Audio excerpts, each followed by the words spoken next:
والذي قال من صلى الفجر فهو في ذمة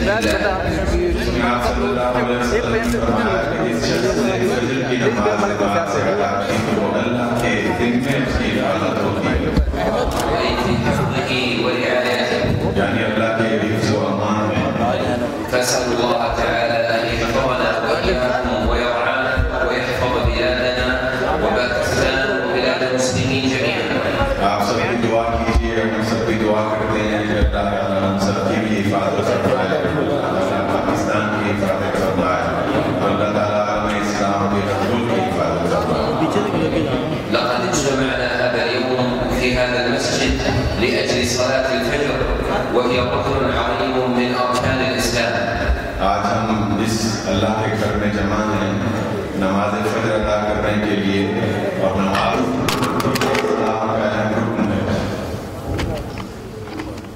وهي رمز لوحدة المسلمين واجتماعهم على العبادة. نماز امت مسلمہ کے اتحاد اور ان کے یکجہتی کی علامت بھی ہے، حيث إن أول عمل قام به النبي صلى الله عليه وسلم بعد هجرته إلى المدينة أن بنى المسجد ثم آخى بين المهاجرين والأنصار. نبی اکرم صلی اللہ علیہ وسلم نے یثرب کی طرف جب ہجرت کی مدینہ منورہ بنا تو سب سے پہلا کام یہ کیا کہ اللہ کا گھر تعمیر کیا اور انصار مہاجرین کے درمیان مواخات قائم کی۔ فالارتباط بين العبادة والصلاة وبين الاجتماع ووحدة الأمة هو أصل من أصول هذا الدين. اللہ کی عبادت، باہم اخوت اور یہ اجتماعیت، یہ گویا کہ اللہ تعالیٰ کے عطا کردہ اس دین اسلام کا ایک بنیادی اصول ہے۔ ووحدة قبلة المسلمين التي يتوجهون إليها أينما كانوا على وجه الأرض أو في الطائرة أو في البحار أو في أي مكان دليل على أن قبلتهم واحدة ووجهة وجوههم واحدة. اور مسلمان دنیا بھر میں جہاں کہیں بھی ہو، اور خواہ وہ فضاؤں میں ہوں یا سمندروں میں ہوں یا دنیا کے کسی کونے میں ہوں، اپنے اللہ کی بندگی کرنے کے لیے اسی اللہ کے گھر کی طرف رخ کرتا ہے۔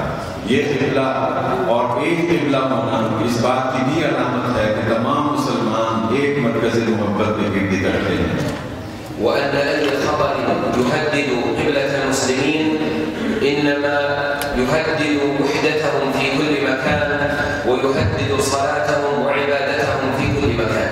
اور اگر خدا نخواستہ اللہ کے اس گھر کو، امت مسلمہ کے اس مرکز کو خدا خاصا کوئی خطرہ لاحق ہوتا ہے تو اس کا مطلب ہے کہ وہ امت مسلمہ کے اس اتحاد اور یکجہتی کو خطرہ لاحق کرتے ہیں۔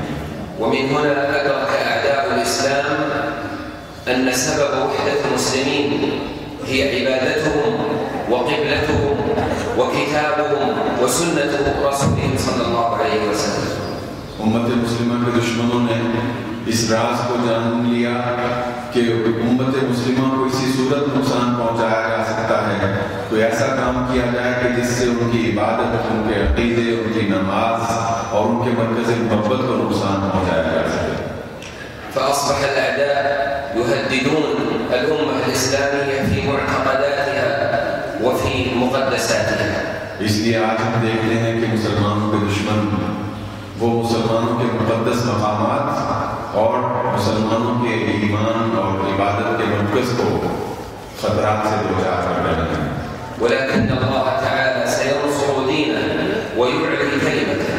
لیکن یہ اللہ کا وعدہ ہے کہ وہ اپنے دین کی نصرت کرے گا اور اپنے کلمے کو بلند فرمائے گا بتوفيق الله تعالى أولا وحفظه لهذا الدين، ثم بالرجال المخلصين الصادقين الذين يدافعون عن دينهم ومقدساتهم. اللہ تعالیٰ اپنی نصرت کے ذریعے سے اور پھر اپنے ان مخلص بندوں کے ذریعے سے کہ جن تعالیٰ نے اپنے دین کی نصرت کا فیصلہ کیا. إن وحدتنا اليوم واجتماعنا على كلمة واحدة وعلى كتاب واحد وعلى سنة واحدة هي أكبر نجاح يحققه المسلمون للدفاع عن معتقداتهم. آج ہمارا ایک کلمے کے گرد، آج ہمارا اللہ کی ایک بندگی کی خاطر جمع ہونا، اس بات کا بھی اعلان ہے کہ اللہ تعالیٰ اپنے دین کی، اللہ ان عبادات کے ذریعے سے اور اس امت کی وحدت کے ذریعے سے نصرت فرمائے گا. ومهما اختلفت الألسن أو اختلفت البلاد أو اختلفت الألوان فنحن أمة واحدة كما قال الله عز وجل وإن هذه أمتكم أمة واحدة. ہماری زبان مختلف ہو، ہمارا جغرافیہ، ہمارے علاقے مختلف ہوں، ہمارے رنگ مختلف ہوں، لیکن اس سب کچھ کے باوجود ہمارے رب نے یہ اعلان کیا کہ تمہاری یہ امت واحدہ ایک امت ہے. وما دمنا نتبع توجيه الرب سبحانه وتعالى الذي قال لنا واعتصموا بحبل الله جميعا ولا تفرقوا. اگر ہم اللہ تعالیٰ کے ان احکام کی پیروی کریں گے جس میں مثال کے طور پہ اللہ تعالیٰ نے فرمایا کہ اللہ کی رسی کو مضبوطی سے تھام لو، تو یہی ہماری قوت اور ہماری وحدت کی بنیاد بنے گی. وما دمنا متمسكين بدين الإسلام الصحيح ليس الإسلام المحتوي على التطرف والغلو وليس الإسلام الذي فيه تنازل عن المبادئ والعقائد. ہم اگر اپنے دین کو مضبوطی سے تھامے رکھیں گے، صحیح عقیدہ دین ہے کہ جس میں نہ تو وہ انتہا پسندی ہے اور دہشت گردی ہے اور نہ ہی اللہ تعالیٰ کے جو فرائض ہم پر عائد کیے اور جو شریعت ہم نے عطا کی اس سے دستبرداری ہے، اس صحیح دین کو مضبوطی سے تھامے رکھیں گے تو اللہ کی نصرت ہمیں حاصل ہے. فالإسلام دين الوسط والاعتدال والتسامح والرحمة والهداية للخلق.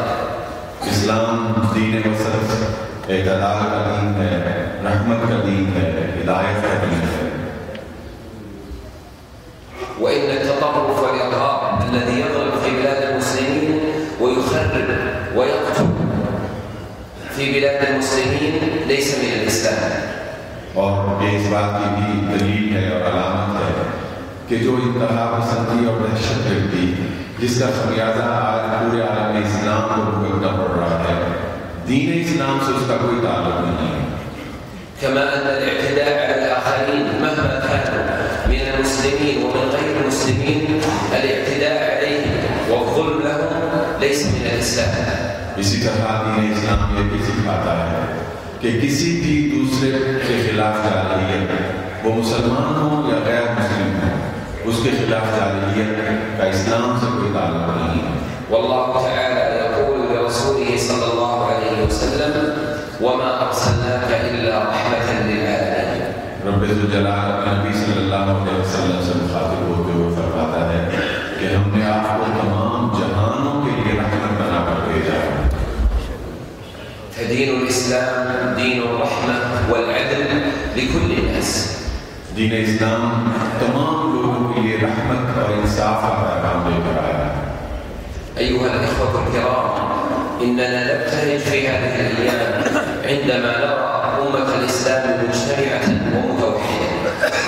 ان دنوں میں خاص طور پہ جب ہم یہ دیکھتے ہیں کہ پوری امت مسلمہ وہ ایک اکائی کی طرح ہے تو ہمارے دل میں صبر سے لبریز ہو جاتا ہے. كما يزيد ابتهاج المسلمين في كل مكان عندما يرون إخوانهم في بلد باكستان العظيم وهم متحدين متوافقين مع بقية إخوانهم. اور اسی طرح پوری دنیا کے مسلمانوں کے دل مسرت سے لہلہا اٹھتے ہیں جب وہ دیکھتے ہیں کہ الحمدللہ پاکستان کے مسلمان کو یک آواز ہیں اور ایک جسد ہیں. إن باكستان حكومة وعلماء وشعبا يمثلون قوة عظيمة للإسلام والمسلمين. پاکستان اپنے ذمہ داران، اپنے علماء کرام اور اپنے عوام گویا کہ ہر ایک اکائی کو اس ملک پاک کی قوت کا باعث ہے.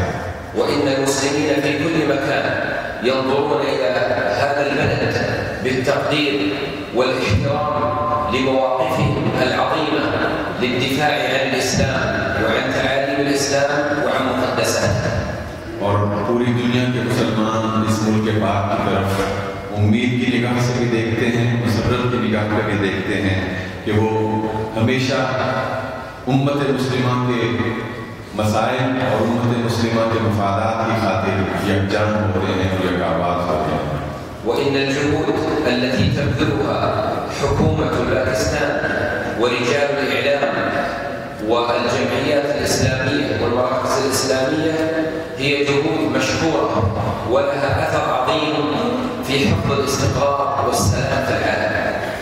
اس زمن میں جو بھی کوششیں ہوں، خواہ وہ حکومت پاکستان کر رہی ہو، پاکستان کے ذرائع ابلاغ کر رہے ہوں، پاکستان کی دینی جماعتیں اور اسلامی مراکز کر رہے ہوں، جو کوشش کی اس زمن میں ہوگی کہ وہ مسلمانوں کو اکٹھا کرنے والی ہوگی تو وہ اللہ کے یہاں بھی قبول ہوگی اور پوری امت کے لیے بھی خوشی کا باعث بنے گی.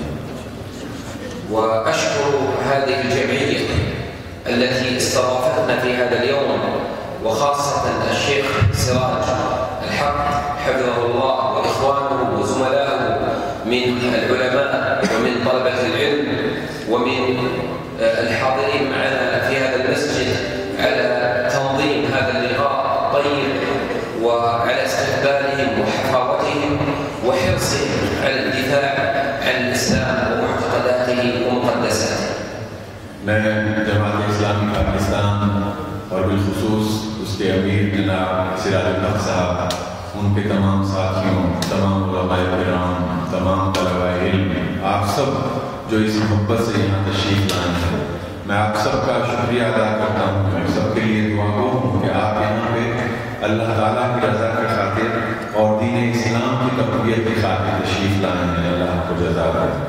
وإن إخوانكم في المملكة العربية السعودية من العلماء والحكام والشعب يهدونكم السلام وأصدق التمنيات بأن يحفظ الله باكستان وأن يزيدها رخاء وأمنا واستقرارا وطمأنينة. اور سعودی عرب کے آپ کے تمام بھائی، وہاں کے ذمہ-داران حکومت، وہاں کے علماء کرام، وہ سب بھی آپ کا شکریہ ادا کرتے ہیں اور وہ سب آپ کے لیے دعاؤں ہیں کہ اللہ تعالیٰ اس ملک پاک کی حفاظت فرمائے، اس پاکستان کو مزید امن اور استحکام اور ترقی اور برکت عطا فرمائے.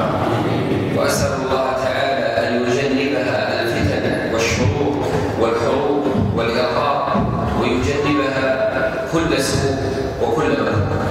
ہماری دعا ہے کہ اللہ تعالیٰ اس ملک پاک کو ہر طرح کے فتنے، ہر طرح کی آزمائش، ہر طرح کے شر، ہر طرح کی سازشوں اور ہر طرح کی برائی سے محفوظ رکھے. كما أسأل الله تعالى لنا جميعا ولأحبابنا وللمسلمين أن يغفر لنا وأن يرحمنا وأن يحقق أمانينا وأن يدخلنا الجنة. اور اللہ سے ہماری یہ بھی دعا ہے کہ اللہ تعالیٰ ہم سب کو بخش دے، ہم سب کو معاف فرمائے. تمام لوگ جو اس دنیا میں ہیں اور اس دنیا سے چلے گئے ہیں، سب کو معاف فرمائے اور ہم سب کی وہ تمام نیک آرزویں پوری فرمائے کہ جو اپنے دلوں میں رکھتے ہیں. شكرا لكم على هذا اللقاء الطيب والسلام عليكم ورحمة الله وبركاته. اس ملاقات کو دعا کا اختتام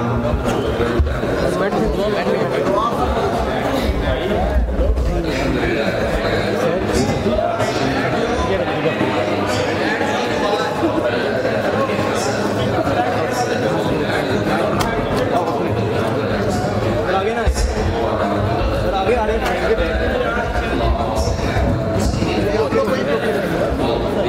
اپنے بندے ملیں گے تو وہاں